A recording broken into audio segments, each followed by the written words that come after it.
Awesome. Thank you so much for the intro there, Kelsey. Welcome, everyone. Today, we're diving into a conversation about the European Accessibility Act, which is now in effect. So we're going to be chatting, we're going to be covering what it means for your organization, key deadlines, and the steps that you can take to stay compliant and to stay ahead of the curve as we approach the next major deadline, which is going to be in 2030 or 2030. So, the goal here is to improve the user experience for all users and to make sure that access is equal for the as large a portion of the population as possible. We will also, in addition to this webinar, we also make various regulation-related resources and conformance guides available via our website and accessible web ramp, which one of my colleagues dropped a link to register for a free trial for in the chat at the beginning there. So if you're not in ramp, certainly recommend checking it out. There are some additional guides in there. Today's presentation is going to be pretty high level. Obviously, if you have any questions, please put them in chat, put them in the Q&A section, and we can talk through them during office hours after we're done with the quick presentation here. Awesome. So I'll jump into it. First of all, what is the EAA? The EAA is an exciting piece of legislation with wide-ranging benefits. It creates a common set of rules for businesses to follow regarding digital accessibility, therefore hopefully reducing compliance costs and confusion long-term, making it easier to operate across borders, and opening up opportunities for accessible digital offerings, as well as, and obviously critically, improving access for people with disabilities, because ICT, information technology products, are an absolutely essential piece of our lives at this point. And so this kind of standardizes it across all EU states or all EU countries. And hopefully moving forward, we will have a more consistent, accessible digital experiences for all users of products ranging from everything from websites, applications to e-readers, kiosks, banking. So there are both kind of physical components to this, depending on the nature of the technology, as well as obviously the online digital components. And anybody who is selling or operating in the EU is affected by this. So in general, there are some pretty substantial fines that you're risking if you are non-conformant. These fines and penalties do vary by country. So I would recommend, and we don't have time today to go through each individual country's current stance with the EAA. Some of them are still kind of being nailed down. So certainly check in with the applicable countries that you are selling or operating in to sort of check on those facts. But in general, we'll be talking about this high level, your kind of conformance goals under the EAA, and steps you can take to get there as painlessly as possible. So in addition to those fines, you are risking, if you're not conformant, service bans or your product being withdrawn from the market due to non-conformance, and then obviously reputational or legal harms. So it doesn't look good to be non-conformant with this, and that is a piece of the EAA. They've taken this into account, and they're hoping to utilize that to help motivate companies and organizations to become conformant on the applicable deadlines. There are a couple exceptions. They're not a really big deal. Almost all organizations or businesses, economic operators are going to be affected by the EAA if they're selling or operating in the EU. But if micro enterprises, so companies or organizations under 10 employees with less than $2 million or 2 million euros annual turnover are currently an exception to this regulation here. That said, even for a small organization, you do want to be taking accessibility into consideration. So, and Accessible Web, we have some tools, and we're happy to always chat about that if you are a really small organization, but that is technically an exception. And then the other thing I did want to mention, just because it may come up in questions, is the kind of the disproportionate burden clause. And I will say that coming up with documentation for this clause under the EAA, which is a clause just essentially if in some instances the burden of conforming with this regulation and becoming compliant within the stated deadlines is disproportionate to the size of the business and the economic sort of profitability of the business, then there is a clause for that, but the documentation and assessment involved with it is also rigorous. So you would be probably putting as much time into documenting and assessing the disproportionate burden than in many cases you would be making your products accessible. And with that, we're going to jump into kind of the different standards that you are expected to meet under the EAA. So currently, the EAA references WCAG 2.1. This is pretty common, actually. The most of the different regulations in the US also reference 2.1 currently. It is pretty consistently referenced by most regulations still, but it is not the most up-to-date version of WCAG. Back in October 2023, 2.2 AA came out. 2.2 AA, like all of the previous versions of WCAG, is backward compliant, meaning that it builds on WCAG 2.0 and 2.1. That's good news because it really doesn't change a ton. It adds some new success criteria, 9 new success criteria, and it removes one success criteria that was deemed obsolete. The kind of big benefit of 2.2 and moving towards 2.2 is that the new success criteria, or a lot of them, were aimed at helping ensure more accessible mobile responsive experiences. There were some gaps in 2.1, and 2.2 kind of aimed to fix this by adding in some of those new success criteria and adjusting that slightly. When we talk about which version of WCAG you want to conform with under the EAA, so the technically right now it is 2.1. But that said, we encourage our clients and we would recommend generally kind of looking towards 2.2 just because one, it does include some slightly better success criteria and assessment for mobile responsiveness. Two, it's not a big difference. It's not going to be a major lift compared to 2.1.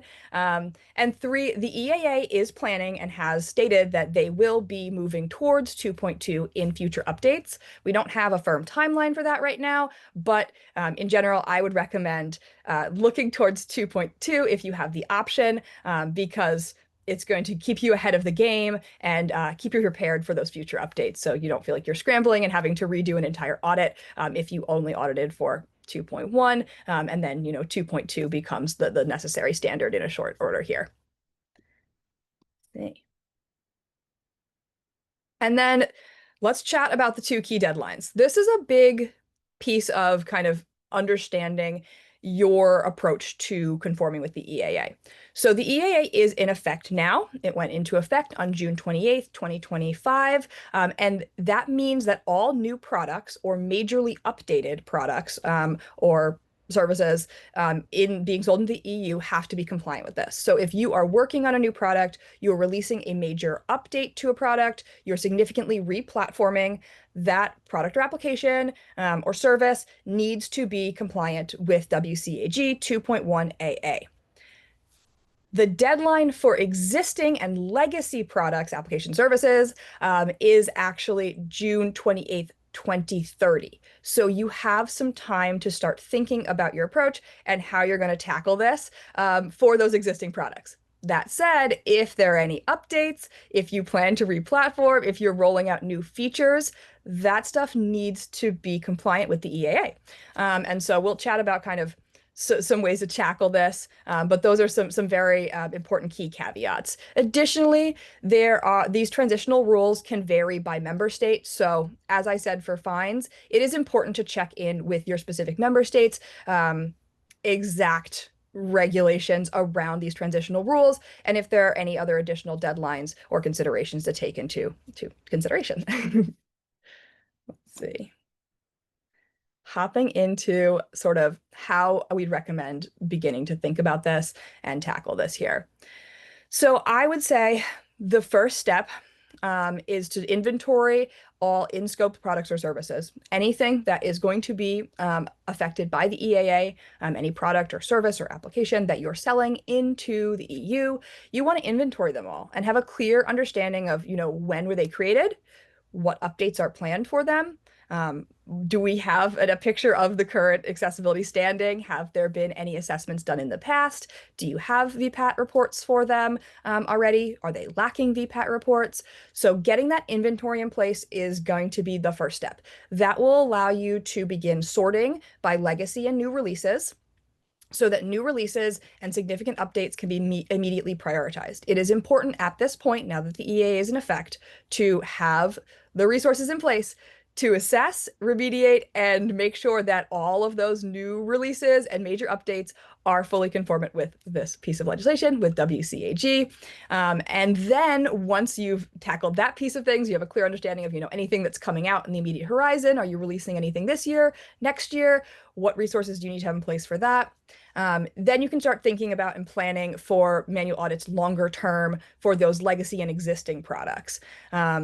This is a great time to be doing it. We'll chat more about this in a future slide because it gives you time to phase out and to prioritize assessment of those products based on things like planned redesigns, planned replatforming, introduction of new features, other various kind of market considerations that may already be impacting your products will make it a lot more efficient to integrate accessibility at those key points.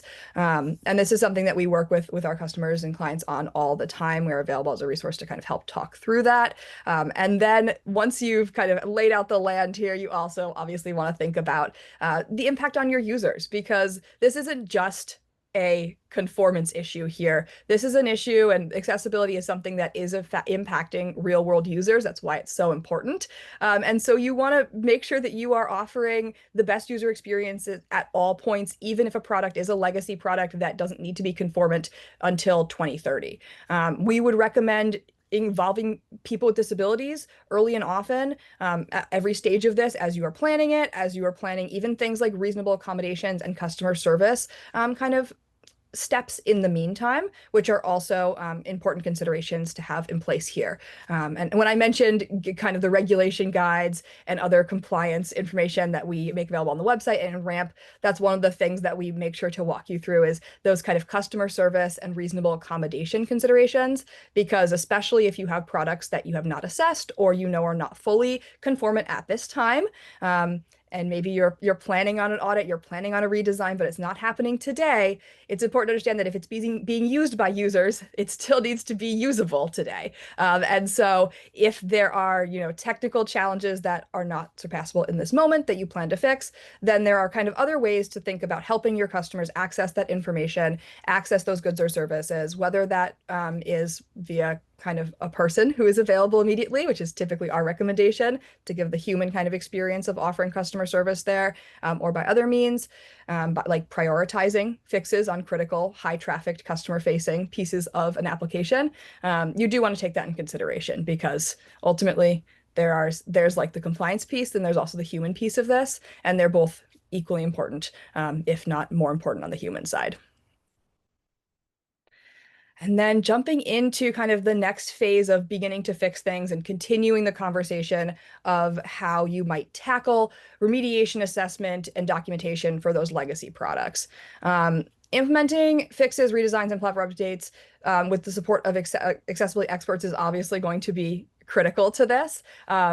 That is going to vary based on where in the workflow you are. So once you have that full inventory, you can identify those gaps.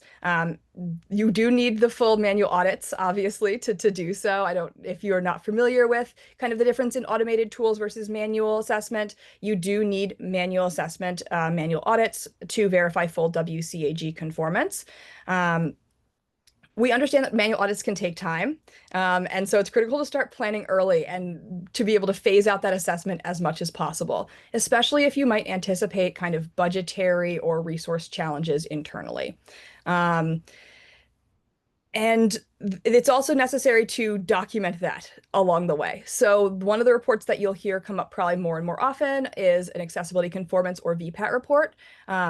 That is going to be kind of the ultimate goal once you've completed a manual audit, but any type of documentation you can do early and often as you begin to think about your accessibility standing now and the layout of your products is going to help you along this journey. We recommend having a centralized platform where you can keep all or most of your accessibility documentation information, logging all activity you're doing, whether or not that is setting up an accessibility statement page, signing an advocate or a customer service representative, doing team training, beginning with automated tools to do some kind of scanning and lower level assessment to knock out low hanging fruit type issues. you want to work on that for every step of the process. Because even if, say, down the line you do encounter a challenge where you need to kind of provide documentation to justify why you need an extension or why this is not totally conformant at this point in time, that's where you're going to have all that documentation. That's where it's going to help you internally with your internal stakeholders make those decisions, prioritize resources, realign as necessary. The documentation piece of this is critical at all points. And it does vary by member state what your reporting requirements are. So again, that's something to look into, but there are reporting requirements whether or not things are conformant or they are unconformant, and failing to report adequately, from my understanding, puts you at risk of investigation or potential fines, even outside of like the fines for nonconformance. And again, that does vary by member state. It's a little complex as you get into each country in the EU. I'd love to kind of dive into that more, but it's a little hard in the short 15-minute time span here. And then there are sort of long-term goals and long-term things you can do to help yourself maintain accessibility as efficiently and cost-effectively as possible. Team training, so having access to team training, making sure your team is trained up and knowledgeable on this. Implementing ongoing monitoring. So when applicable, you want to have an ongoing monitoring solution, especially after you've completed that initial audit, so that issues are not building up in between audits, and so that everybody on your team is continuously made aware of these requirements and sees, even if they are just kind of the low-hanging fruit, automatically detectable issues, that this is like a real issue. They can be introduced on an ongoing basis. It helps reinforce the training aspect of this to make sure that everybody, as you add new team members, understands this and is maintaining an ongoing basis.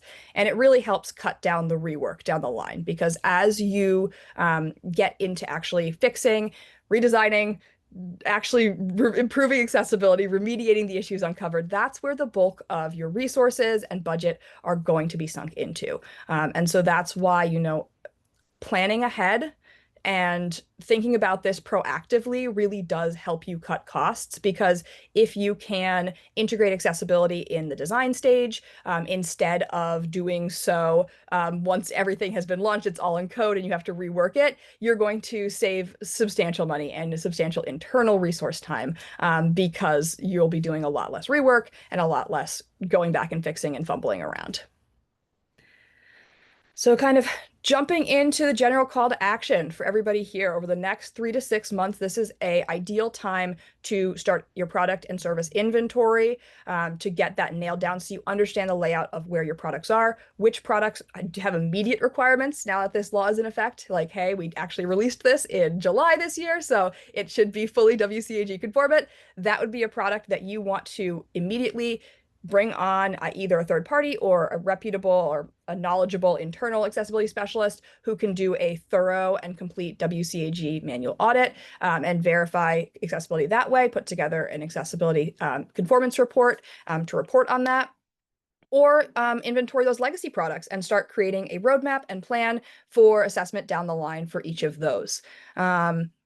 You'll also want to obviously engage key stakeholders. So everybody on your team, as I've mentioned, really should be involved in this and thinking about accessibility, as early as design, content creators, developers, as well as compliance and procurement professionals, even sales. They are going to be hearing about this. They are going to be having these conversations. And you want to make sure, honestly, especially on the sales side, that inaccurate claims are not being made, that they're not claiming accessibility for legacy products that have not been assessed yet, and that they're being upfront and transparent about where you are on your accessibility journey, because that's going to help you avoid pitfalls and really awkward situations with some of your own customers, which we do run into pretty frequently and is not a good place to be in. It's much more advisable to be transparent. If your legacy products are not fully accessible, but you have a roadmap to get them accessible by 2030, be transparent about that, even in the sales process, because it's going to be better than having somebody get in there and then risking potential fines or penalties or losing business.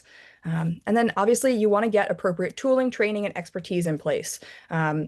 We would recommend, and we are one, so this is kind of our recommendation, partnering with a reputable third-party accessibility company. But alternatively, maybe you have in-house professionals who can do this work and who are empowered to do so. If you have in-house professionals, it is really important that they are empowered to do this work and that they have kind of internal buy-in from all of the various teams so that they are not sort of one individual pushing up against a whole sea of resistance, which can be really frustrating and ultimately can lead to situations where you have not met the deadlines.